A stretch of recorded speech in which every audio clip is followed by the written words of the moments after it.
maksiat itu akan melahirkan kemaksiatan berikutnya. Kalau kita tidak taubat. Begitu juga kebaikan akan melahirkan kebaikan. Kalau kita itu istiqamah.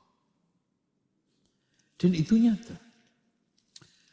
Orang yang sekarang ini berdakwah, lahirlah kebaikan dari dakwah itu. Yang orang akhirnya menjadi sadar, akhirnya beribadah dengan baik. Yang akhirnya tersiar agama di mana-mana. Ini kan kebaikan melahirkan kebaikan. Keburukan pun kemaksiatan melahirkan kemaksiatan kalau kita tidak bertaubat. Kenapa?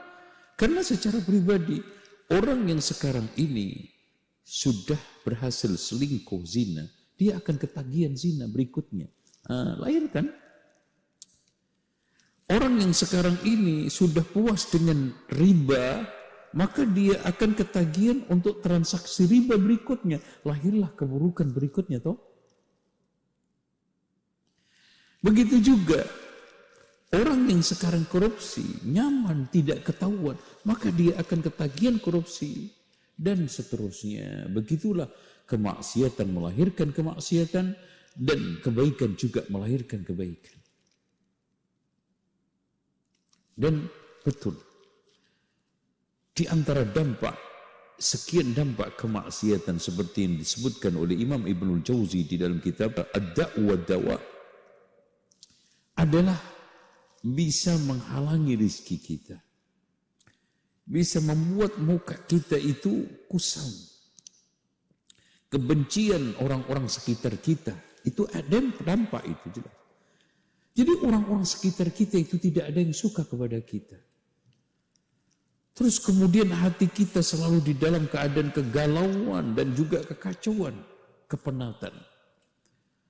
Kenapa rohani hati kita itu kusam? Ya, dada kita terasa sesak. Hubungan kepada Allah Subhanahu wa taala sulit untuk dibangun karena ada ganjalan.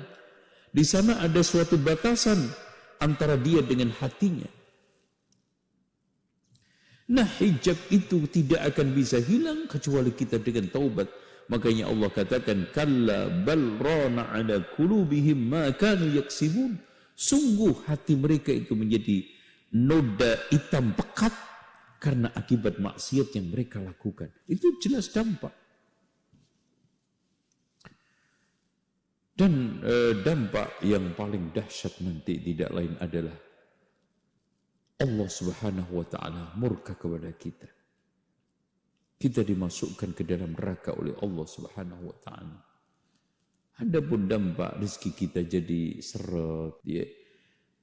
Dalam kondisi kita itu kacau balau, selalu kita tidak mendapatkan jalan keluar dari kesulitan, itu kecil. Yang paling besar adalah kita ketemu Allah di dalam keadaan Allah murka sama kita dan kita akhirnya dimasukkan ke dalam neraka oleh Allah. Itu yang paling berat. Wallahu a'lam bishawab.